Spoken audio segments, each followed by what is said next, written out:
ఊహించండి, ఒక యోగి. ఆయన ఎక్కడ్నుండొచ్చారో, ఆయన వయసెంతో ఎవ్వరికీ తెలీదు. కొంతమంది అయితే ఆయన వందల సంవత్సరాలు జీవించారని కూడా అంటారు.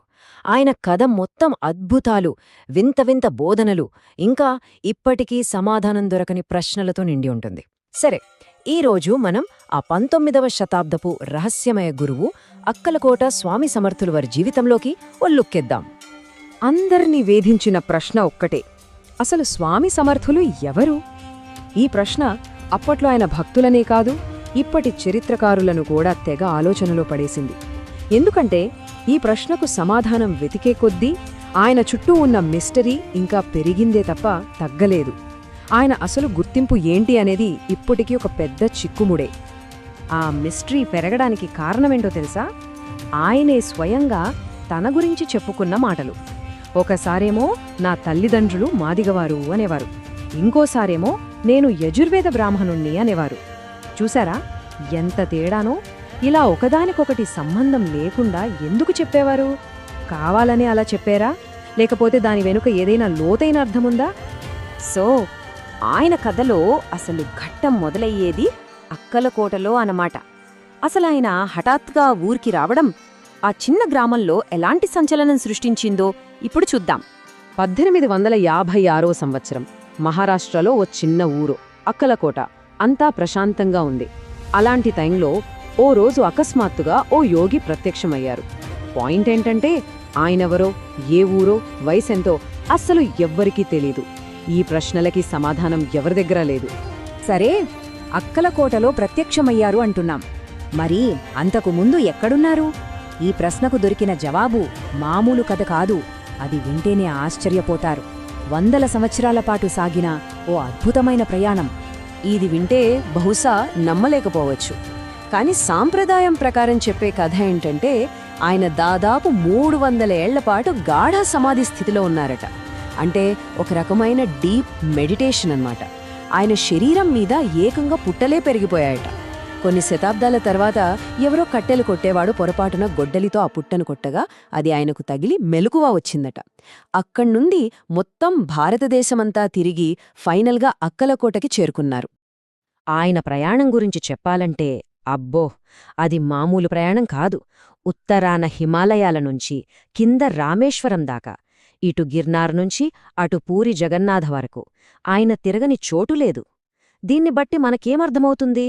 మన దేశపు ఆధ్యాత్మిక సారాన్ని ఆయన పూర్తిగా ఆకళింపు చేసుకున్నారని తెలుస్తుంది.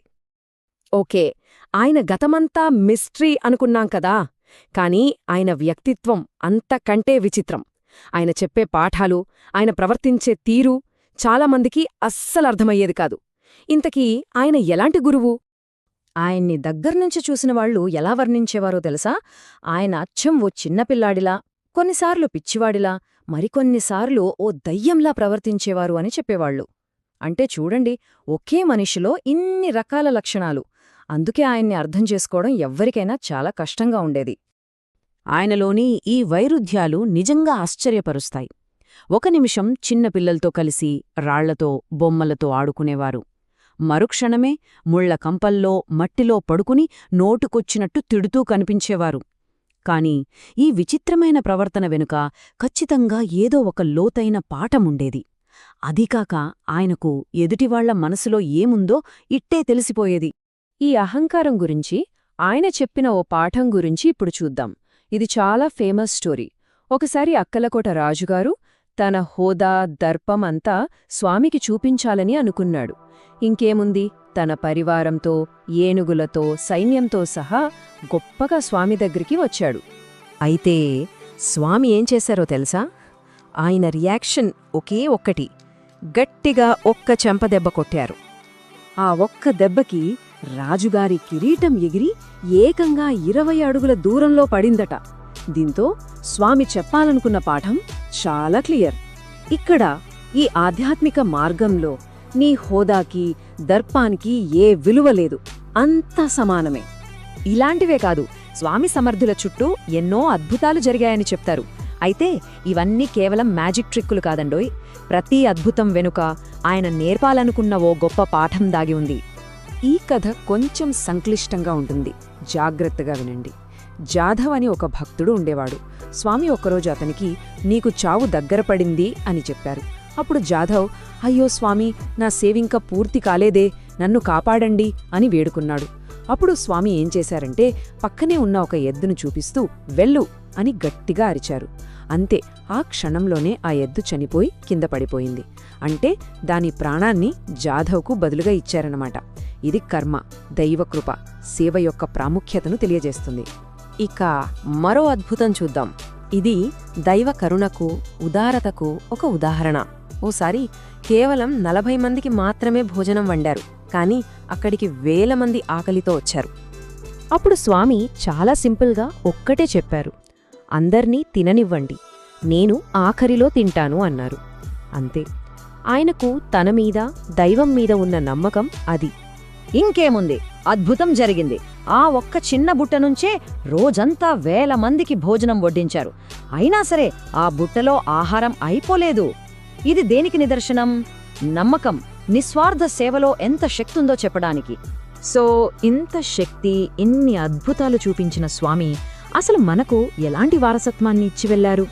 ఆయన బోధనలు ఇప్పటికీ ఎందుకంత ముఖ్యమైనవి?